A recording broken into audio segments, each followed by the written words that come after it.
ওম নমঃ শিৱায় 2025 চনৰ নৱবৰ্ষই প্ৰতিটো ৰাশি লোকৰ জীৱনত বিপুল প্ৰভাৱ পেলাব পাৰে কাৰণ এইবাৰ কৰ্মৰদাতা শনিৰ লগতে বৃহস্পতি আৰু ৰাহু কেতেও বিশেষকৈ ৰাশি পৰিৱৰ্তন সাধন কৰিছে।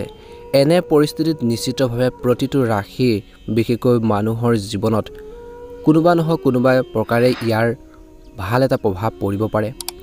আৰু এই সময়খিনিত কৈছে যে 2025 চনত নিশ্চিতভাৱে 12 ৰাশিৰ জীৱনত কিছু প্ৰভাৱ পৰিব, কিন্তু বৈদিক জ্যোতিষৰ মতে 2025 চনত কিছুমান ৰাশি কেৰিয়াৰত উল্লেখযোগ্য বিশেষকৈ কিছু ভাল প্ৰতিফলন জপিয়াই অহা দেখা পোৱা গৈছে।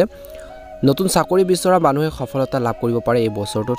12 ৰাশিৰ ভিতৰত কোনবোৰ ৰাশি বা কোন 5 ৰাশি আপোনালোকৰ কেৰিয়াৰৰ ক্ষেত্ৰত সফলতা লাভ কৰাৰ সম্ভাৱনাৰ সৰ্বাধিক সকলোখিনি তথ্য জানিব পাৰিব।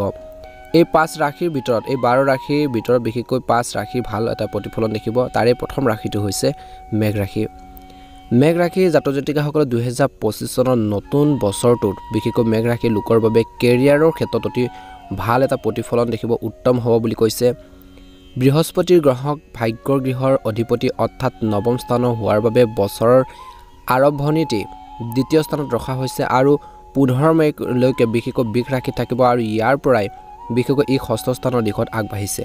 ইয়াৰ সমান্তৰালকৈ অষ্টম আৰু দশম ঘৰতো চোৱা চিতা কৰা হৈছে আৰু এনে পৰিস্থিতিত এই মেঘ ৰাশিৰ লোকসকলে বৃহস্পতিৰ বিশেষ আশীৰ্বাদ লাভ কৰিব। ইয়াৰ লগতে কৈছে যে শনিৰ কুম্ভ ৰাশিত হোৱাৰ বাবে এই ৰাশি একাদশ স্থানত থাকিব। ইয়াৰ পিছত 29 মাৰ্চৰ সময়খিনিত শনি মীন ৰাশিত প্ৰৱেশ কৰিব আৰু আপোনালোকৰ দ্বাদশ স্থানত থাকিব বুলি কৈছে। আৰু এই পৰিস্থিতিত এই মেঘ ৰাশিৰ লোকসকলৰ কেৰিয়াৰত শুভ ফল দিব পাৰে। এনে পৰিস্থিতিত আপুনি হয়তো বহিৰাজ্যলৈ যোৱাৰ সুযোগ পাব পাৰে আৰু যিসকলে বহু দিনৰ পৰা কষ্ট কৰি আছে, হাৰ্ড ৱৰ্কিং কৰিছে কিবা এটা জবৰ বাবে, চাকৰিৰ বাবে, বিশেষকৈ নিবনুৱা লোকে নতুন চাকৰি পোৱাৰ সম্ভাৱনা বাঢ়িছে। ইয়াৰ লগতে আপোনালোকৰ প্ৰমোচনৰ জৰিয়তে আৰ্থিক সুবিধা লাভ কৰাৰ সম্ভাৱনা প্ৰবল বুলি কৈছে। কৰ্মৰ ক্ষেত্ৰত ভাল এটা প্ৰতিফলন দেখিবলৈ সক্ষম হ'ব।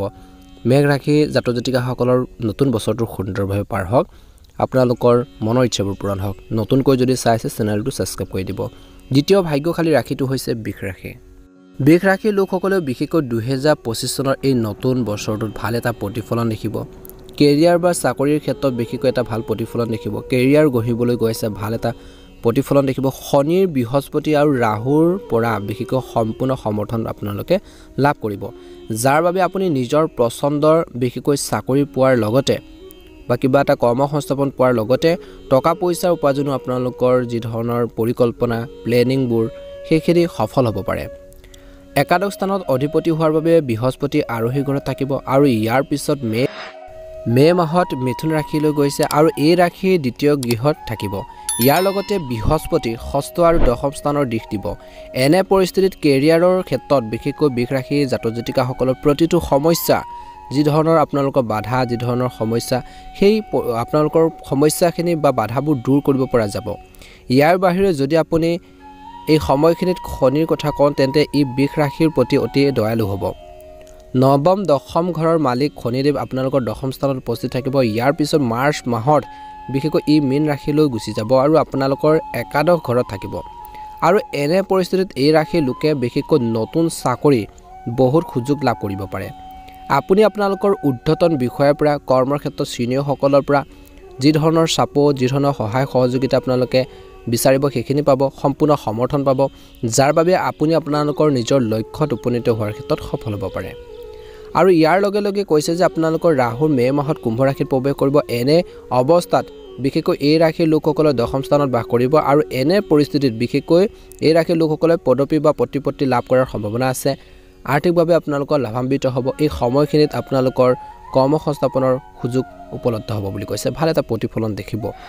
যদি আপোনালোকে নতুনকৈ চাই আছে চেনেলটো ছাবস্ক্ৰাইব কৰি দিব। আপোনালোকৰ নতুন বছৰটো সুন্দৰভাৱে পাৰ হওক, আপোনালোকৰ মনৰ ইচ্ছাবোৰ পূৰণ হওক। ভাল লাগিলে লাইক এটা কৰি দিব, চেনেলটো ছাবস্ক্ৰাইব কৰি দিব। 3 নম্বৰ ভাগ্যশালী ৰাশিটো হৈছে কুম্ভ ৰাশি। কুম্ভ ৰাশিৰ লোকসকলৰ বাবে 2025 চনৰ এই সময়খিনিত এটা ভাল প্ৰতিফলন দেখিব। কেৰিয়াৰৰ ৰাশিফল অনুসৰি এই সময়খিনিত 2025 চনৰ পৰৱৰ্তী ভাগ্যৱান ৰাশিৰ কথা ক'বলৈ গ'লে সেয়া হ'ব কুম্ভ ৰাশি।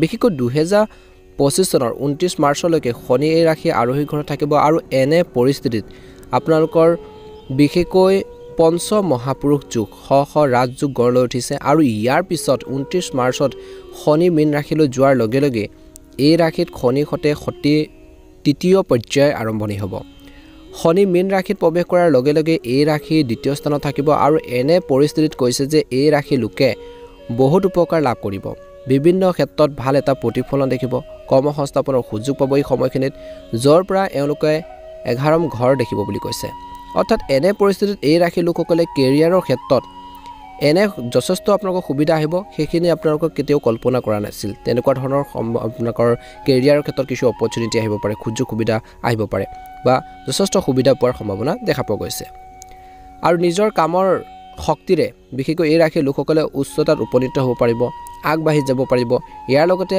বিশেষকৈ লাভৰ ঘৰৰ অধিপতি বৃহস্পতি চতুৰ্থ স্থানত আপোনালোকৰ বহি দশম স্থানলৈকে চাব যিয়ে কেৰিয়াৰত লাভ কঢ়িয়াই আনিছে এনে পৰিস্থিতিত নতুন চাকৰি পোৱাৰ লগতে কিছু লোকে কৰ্মৰ ক্ষেত্ৰত বিশেষকৈ পদোন্নতি আৰু দৰমহাৰ বৃদ্ধি পোৱাৰ সম্ভাৱনা দেখা পোৱা গৈছে এই বছৰটোত কুম্ভ ৰাশিৰ জাতক জাতিকাসকলৰ মনৰ ইচ্ছাবোৰ পূৰণ হওক ভাল লাগিলে লাইক এটা কৰি দিব চেনেলটো ছাবস্ক্ৰাইব কৰি দিব অন্য এটা ৰাশি হৈছে কন্যা ৰাশি কন্যা ৰাশিৰ লোকসকলেও বিশেষকৈ দেৱগুৰু বৃহস্পতি চতুৰ্থ ঘৰ আৰু সপ্তম স্থানৰ অধিপতি মিথুন ৰাশিত প্ৰৱেশ কৰাৰ পিছত বৃহস্পতি এই গড় ৰাশিৰ দশম স্থানত থাকিব ইয়াক কেৰিয়াৰৰ বাবে বিশেষকৈ অতি ভাল বুলি গণ্য কৰা হয় এনে পৰিস্থিতিত আপুনি এটা ভাল চাকৰি পাব পাৰে বা যথেষ্ট আপোনালোকৰ কৰ্মৰ ক্ষেত্ৰত বিভিন্ন কৰ্মৰ ক্ষেত্ৰত জড়িত ব্যক্তিসকলৰ দৰমহা যথেষ্ট বৃদ্ধি পাব পাৰে ৰাহু কথা ক'বলৈ গ'লে বিশেষকৈ মে মাহত এই কুম্ভ ৰাশিত প্ৰৱেশ কৰি আপোনালোকৰ ষষ্ঠ স্থানত বহিব আৰু ইয়াৰ দৃষ্টি অৰ্থাৎ দৃষ্টিত দ্বিতীয় আৰু দশম স্থানত পৰিবলৈ গৈ আছে আৰু এনে পৰিস্থিতিত এই ৰাশিৰ লোকসকলে কেৰিয়াৰৰ ক্ষেত্ৰত বিশেষকৈ ৰাহুৰ পৰা সম্পূৰ্ণ সহযোগিতা লাভ কৰাৰ সম্ভাৱনা আছে আৰু নতুন বছৰত আপুনি আপোনালোকৰ কেৰিয়াৰৰ ক্ষেত্ৰখনত ডাঙৰ কৃতিত্ব অৰ্জন কৰিবলৈ বা লাভ কৰিবলৈ পাৰে বুলি কৈছে ভাল এটা প্ৰতিফলন নিশ্চয়কৈ দেখিবলৈ সক্ষম হ'ব নতুনকৈ যদি চাই আছে চেনেলটো ছাবস্ক্ৰাইব কৰি দিব ভিডিঅ'টো পাৰিলে শ্বেয়াৰ কৰি দিব আপোনালোকৰ সকলোৰে নতুন বছৰটো সুন্দৰভাৱে পাৰ হওক মনৰ ইচ্ছাবোৰ পূৰণ হওক অন্য এটা ৰাশি হৈছে মিথুন ৰাশিৰ লোকসকলৰ বাবে আগন্তুক নৱবৰ্ষত 2025 চনত সৌভাগ্যৱান হ'ব বুলি কৈছে এই ৰাশি বৃহস্পতি নৱম আৰু দশম স্থানৰ অধিপতি এনে পৰিস্থিতিত এই ৰাশিৰ লোকসকলে হয়তো বৃহস্পতিৰ পৰা বিশেষ আশীৰ্বাদ লাভ কৰিব পাৰে মে মাহত বৃহস্পতি এই ৰাশি আৰোহী ঘৰত থাকিব আৰু এনে পৰিস্থিতিত এই ৰাশিৰ লোকসকলে কেৰিয়াৰৰ ক্ষেত্ৰত খুব ভাল হ'বলৈ গৈ আছে ভাল এটা প্ৰতিফলন দেখিব বিভিন্ন ক্ষেত্ৰত সফলতা অৰ্জন কৰিব এই ৰাশি আহি বিশেষকৈ বৃহস্পতি বিশেষকৈ দিগবলি হৈ পৰিছে আৰু এনে পৰিস্থিতিত কৈছে যে আপুনি বহুত সুবিধা লাভ কৰিব পাৰে ভাল এটা অপৰচুনিটি লাভ কৰিব পাৰে ইয়াৰ লগতে যদি আপুনি শনিৰ কথা কওঁ এই সময়খিনিত ই আপোনালোকৰ নৱম আৰু দশম স্থানত থাকিব আৰু এনে পৰিস্থিতিত এই ৰাশিৰ লোকসকলৰ ভাগ্যৰ সম্পূৰ্ণ সমৰ্থন লাভ কৰিব পাৰে